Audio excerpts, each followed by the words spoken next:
ஆண்டவரும் இரட்சகருமாக இயேசு கிறிஸ்துவின் இனிய நாமத்தில் யாவருக்கும் அன்பின் வாழ்த்துக்களை தெரிவித்துக் கொள்கிறேன். அருமையான தேவ பிள்ளைகளே, இந்த பரிசுத்தமான ஓய்வு நாளில் புதிய நாள் புதிய நம்பிக்கை, new day new hope daily devotion மூலமாக உங்களை சந்திப்பெல்லாம் நான் மிகுந்த மகிழ்ச்சி அடைகிறேன். அல்லேலூயா. இன்றைக்கு கூட கர்த்தர் நம்ம கொடுக்குற ஆலோசனை என்ன எடுத்து வாசிக்க கேட்போம். உபாகம் புஸ்தகம் 11ஆம் அதிகாரம் 20வது வசனம் கூட வாசிக்க கேட்போம். அவைகளை உங்கள் பிள்ளைகளுக்கு உபதேசித்து நீங்கள் வீட்டில் உட்கார்ந்திருக்கிற போதும், வழியிலே நடக்கிற போதும், படுத்து கொள்ளுகிற போதும், எழுந்திருக்கிற போதும் அவைகளை குறித்து பேசுவீர்களாக. ஹல்லேலூயா. பாருங்க, இங்க ஆண்டவர் தன்னுடைய இஸ்ரவேல் ஜனங்களுக்கு சில கட்டளைகளை நியமங்கள் எல்லாம் கொடுப்பார். நீங்கள் போயிட்டு அந்த கானானை சுதந்திரிக்கும் போது செய்ய வேண்டிய அநேக காரியங்களை கர்த்தர் சொல்லுவார்.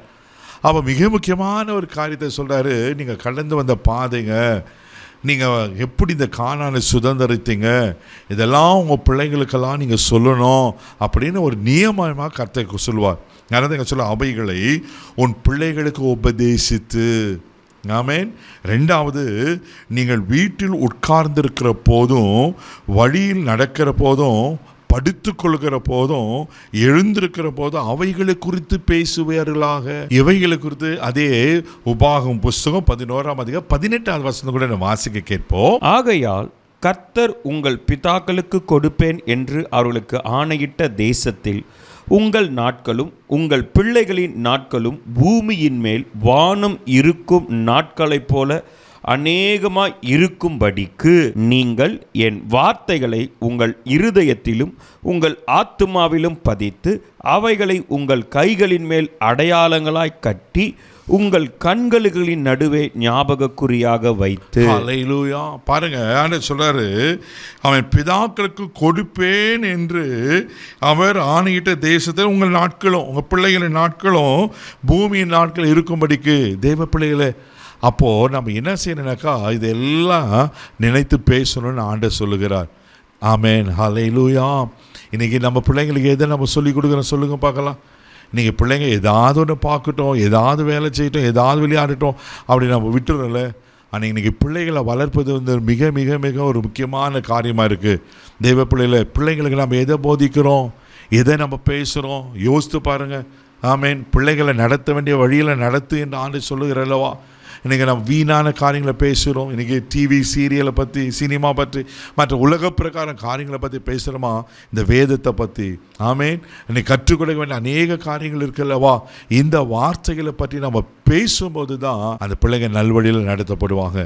தெய்வ பிள்ளைகளை யோசித்து பாருங்க. மத்திய சுவிசேஷம் 12ஆம் அதிகாரம் 34வது வசனத்தை நீங்கள் வாசிக்கும் போது இப்படியா சொல்லப்பட்டிருக்கு. வாசிக்க கேட்போம். விரியன் பாம்பு குட்டிகளே, நீங்கள் பொல்லாதவர்களாய் இருக்க நலமானவைகளை எப்படி பேசுவீர்கள்?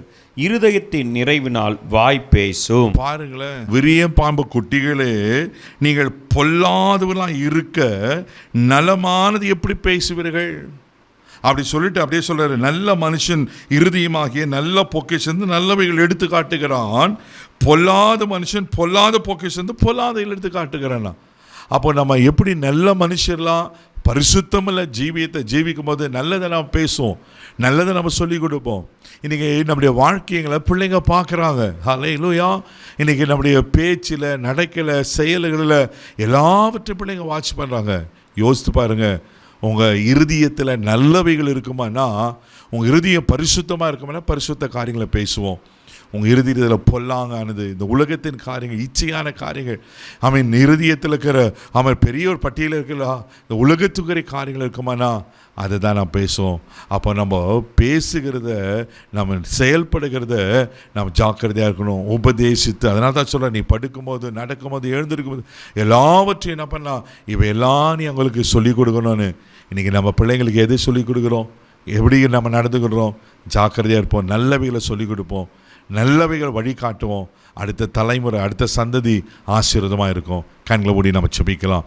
தகப்பனே, உமக்கு நன்றி சொல்லி உமக்கு துதிக்கிறோம், உம்மை ஸ்தோத்திரிக்கிறோம். ஆண்டவரே, ஆண்டவரே, உங்கள் வார்த்தைகளை போதிக்க, ஆண்டவரே, உமக்கு சுத்தமானகளை, நல்லவைகளை, ஆண்டவர் பரிசுத்தமானகளை, பரிசுத்தமான பாதைகளை காட்ட கர்த்தர் நீங்கள் உதவி செய்யும்படியாக நாங்கள் ஜெபிக்கிறோம்ப்பா. உங்கள் கிருபைக்கு ஒப்பு கொடுக்கிறோம்.